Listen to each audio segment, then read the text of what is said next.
Fraser Minten activated, if you recall, high ankle sprain in the rookie prospect showdown prior to training camp.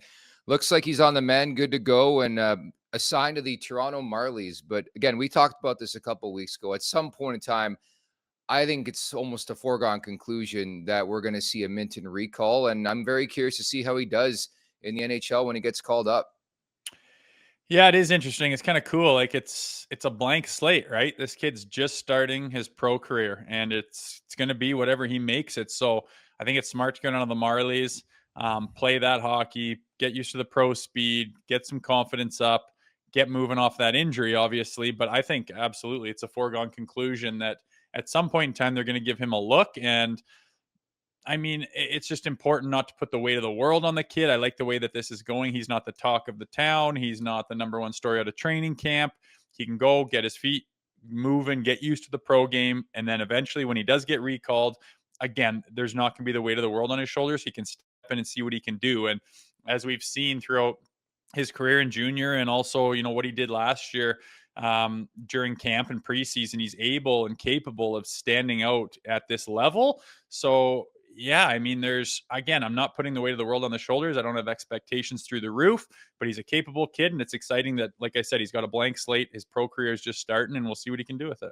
Lots can play out certainly over the next couple months leading up to the trade deadline, but I'm genuinely curious from a positional standpoint, a team that needs a center, right? I think a lot of people would like and prefer Max Domi on the wing. John Tavares has excelled the last couple games, but I think it's no secret. Maybe they're probably looking for an upgrade up the middle. And imagine if they can do that in-house with a Fraser Minten. Like, you wonder if you could take that next step. That would be amazing. Oh, it'd be awesome. Just prospect-wise, not giving anything up-wise, developing your own guys, being, on an entry-level deal. Like, everything about it would benefit the Maple Leafs if this guy can come in and make an impact sooner than later. Again, I just think that the big caveat to that is don't rush it. Don't push it. We've seen how many guys have been buried and have faltered and been put in situations they weren't ready for. I remember always, my first year pro, Brian Burke. I don't know why this stands out, but it was Getzlaff and it was Perry and it was Bobby Ryan. All these guys would just be playing in Portland, playing in the American League. It did not matter who you were. Some GMs are adamant about go to the American League, get your feet under you, and then we'll see and test you out kind of slowly. And I think that's the way to go with a young player, because at that age, if you come into the NHL and you get your doors blown off of you and you can't seem to get it done, and then you start to feel the pressure and the whispers, and then you get sent down, and then you're waiting to see if you're even the next call up. It's a tough way to start, and those kind of negative feelings can snowball. And the last thing you want is a stud prospect like that to lose his confidence, because it can take a long time to get it back. And I think that this is a good thing, but I agree. I think he's kind of a premier player and he's capable of doing good things. So I think they'll give him a look sooner than later. And like you said, the Leafs could certainly use it if it does happen to work out. Yeah, that's exactly what I was going to bring up, is the fact that they obviously have got to be careful with a young player too, just because he fits the bill of being that second or third line center at some point down the road. You can't rush him for the betterment of your franchise, right? And I think they have to be cognizant of that.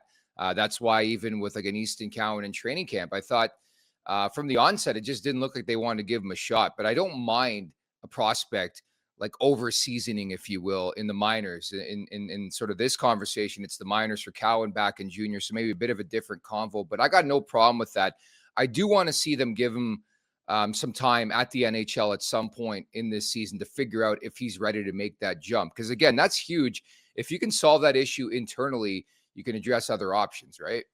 Yeah, big time. It works out for a number of reasons for the Leafs, and I think they will. I think you can be too much the other way. And, if he goes the whole season, doesn't get a call up, he's like, am I a big prospect or not? I thought you needed center. Like, I was damn near ready. I showed a lot last year, and I've done so much maturing, in this past season, and I'm ready. Like, I had that injury just before camp, but like, it goes the other way too. So I think they'll play it right. I think they've been pretty smart with that kind of thing. He'll go down there, make sure that injury is good. And when the time is right, something's going to happen. One guy goes down or they hit a little skid or something's happening. And yeah, let's give this guy a shot and, hopefully he'll be ready. Make sure to check out more of our content right here on the Leafs Nation YouTube page. We got long form interviews, we got clips, we got epic rants by Jay Rosehill. We simply have it all. And don't forget, you can find out much more at theleafsnation.com. Thanks so much for watching.